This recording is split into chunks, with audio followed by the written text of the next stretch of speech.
Hello guys, आज हम बात करेंगे भारत की प्रायद्वीपीय उपवाद तंत्र के बारे में, यानी दक्षिण भारत की नदियों के बारे में। ज्वार नद मुख किसे कहते हैं? जब नदियों के मुहाने पर नदियों द्वारा बहाकर लाया गया मलबा समुद्र में चला जाता है, तब इस प्रकार के समुद्र एवं नदियों के मिलन बिंदु को एस्चुरी कहते हैं। भ्रंश घाटियों में बहने वाली नदियों में से नर्मदा और ताप्ती इसके अपवाद हैं, जो ज्वार नद मुख का निर्माण करती हैं। प्रायद्वीपीय तंत्र की विशेषताएं।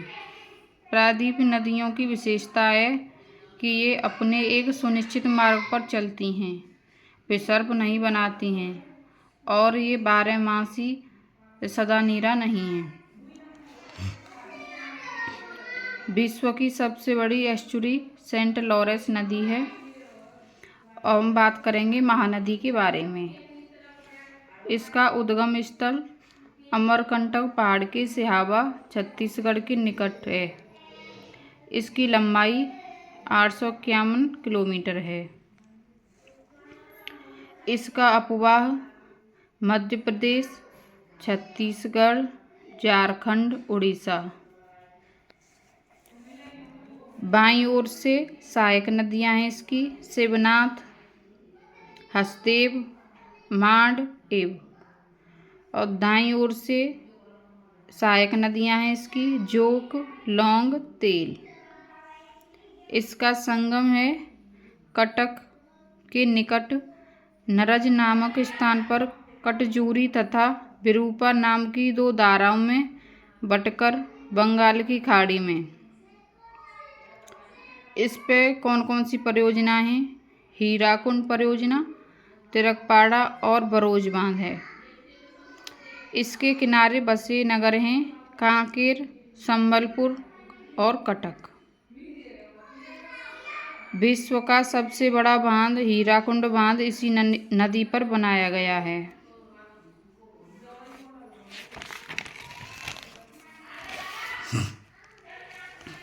अब हम बात करेंगे गोदावरी नदी के बारे में। इसका उद्गम स्थल है महाराष्ट्र के नासिक जिले में त्र्यंबकेश्वर से। यह प्रायद्वीप भारत की सबसे बड़ा नदी क्षेत्र है। गोदावरी को दक्षिण गंगा या वृद्ध गंगा के नाम से जाना जाता है।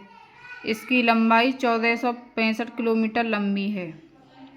इसका संगम मसूलीपट्टनम, आंध्र प्रदेश के निकट बंगाल की खाड़ी में। इसकी सहायक नदियां हैं प्रवरा, पूर्णा, मंजरी, पैनगंगा, वैनगंगा, वर्धा, प्राणहिता, इंद्रावती, मानेर, सबरी।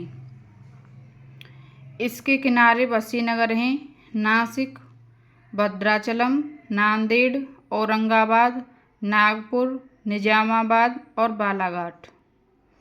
इसकी परियोजनाएं हैं राजमुंद्री के निकट एनीकट बांध, पोचमपत एवं जयकवाड़ी। गोदावरी नदी कोयला, पेट्रोलियम एवं प्राकृतिक गैस के भंडार के लिए प्रसिद्ध है। अब हम बात करेंगे कृष्णा नदी के बारे में।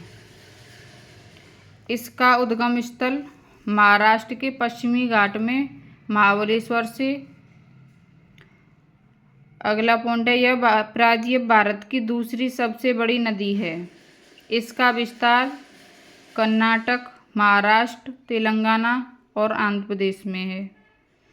इसकी सहायक नदियां हैं कोयना, तुंगभद्रा, भीमा, मूसी, डिंडी, घाटप्रभा, मालप्रभा, पंचगंगा एवं दूधगंगा और मुरेरू। इस नदी पर श्रीशैलम, नागार्जुन आंध्र प्रदेश एवं अलमाटी बांध कर्नाटक में निर्मित किए गए हैं। इसके किनारे बसे नगर हैं सतारा और विजयवाड़ा। नोट: कृष्णा नदी जल विवाद आंध्र प्रदेश, कर्नाटक और महाराष्ट्र के मध्य सन 1957 ईस्वी से चला आ रहा है। अब हम बात करेंगे कावेरी नदी के बारे में। इसका उद्गम स्थल कर्नाटक के कोडगु जिले में ब्रह्मगिरी पहाड़ियों के 1341 मीटर है। इसकी लंबाई 800 किलोमीटर है। द्वीप निर्माण शिव समुद्रम एवं श्रीरंगपट्टनम। अगला पॉइंट, भारत में दूसरा सबसे बड़ा जलप्रपात कावेरी नदी बनाती है और इसका संगम तमिलनाडु में कारकोल के ऊपर बंगाल की खाड़ी में।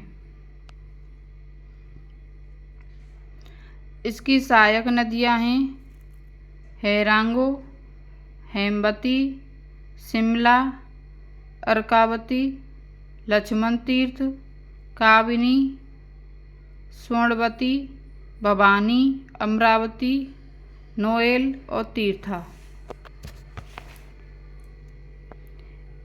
इसके किनारे बसे नगर हैं तिरुचिरापल्ली, श्रीरंगपट्टनम। इसकी परियोजना है मैटूर बांध। अब हम बात करेंगे अमरावती नदी के बारे में। यह कावेरी की सहायक नदी है। इसका उद्गम स्थल है तमिलनाडु एवं केरल की सीमा पर होता है। इसकी लंबाई 175 किलोमीटर है। अब हम बात करेंगे ताप्ती नदी के बारे में। इसका उद्गम स्थल मध्य प्रदेश के बैतूल जिले में सतपुड़ा की श्रृंखला में स्थित मुल्ताई से होता है। इसकी लंबाई है 724 किलोमीटर। इसका अपवाह क्षेत्र महाराष्ट्र में 79%, मध्य प्रदेश में 15%, गुजरात में 6% है। इसका संगम खंबात की खाड़ी में। इसकी सहायक नदियां पूर्णा, निरगा, बोरी, कोमापंजरा तथा अनेर हैं। इसके किनारे बसे नगर सूरत और इसकी परियोजनाएं काकरापार बांध, उकाई बांध।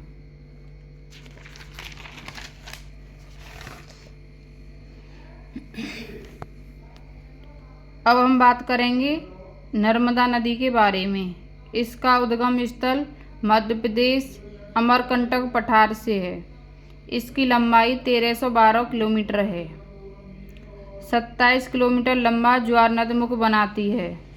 इसका संगम बड़ौच या भरूच अरब सागर में है।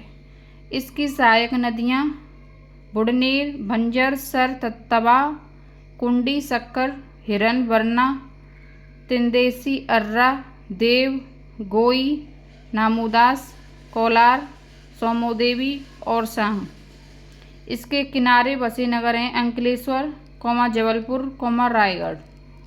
इसकी परियोजनाएं महेश्वर बांध, इंदिरा सागर बांध, अंकलेश्वर बांध, सरदार सरोवर बांध।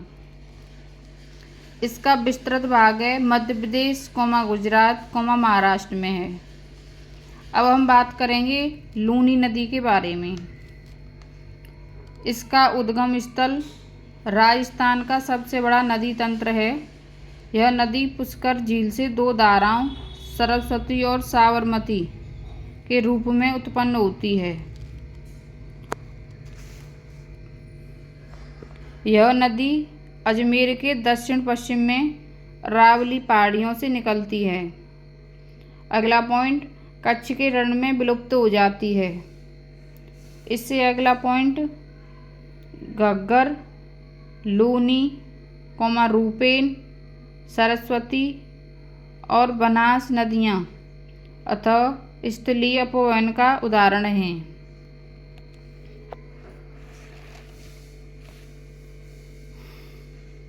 अब हम बात करेंगे काली नदी के बारे में।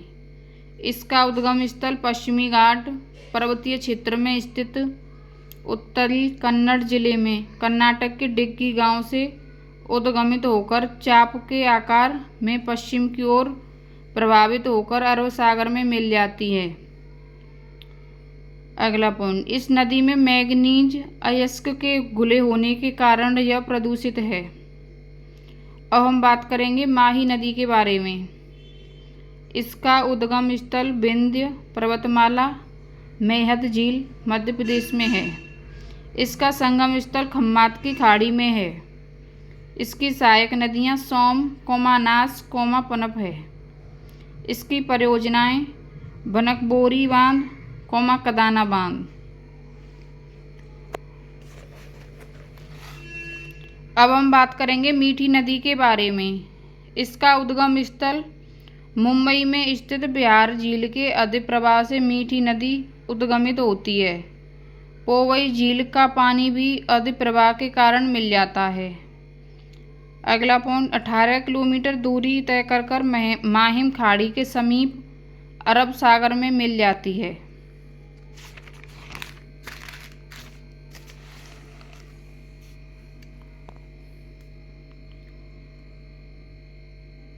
अब हम बात करेंगे पश्चिम की ओर बहने वाली छोटी नदियाँ। साबरमती, माही, नर्मदा, तापी, डाडर, कालिंदी, शरावती, भरतपूजा, पेरियार। अगला पॉइंट, अब हम बात करेंगे पूर्व की ओर बहने वाली छोटी नदियाँ। Subarnarekha, Baitarani, Brahmani, Vamsadhara, Pennar, Palar, Vaigai. Thank you guys. Channel को सब्सक्राइब करें, शेयर करें और लाइक करें।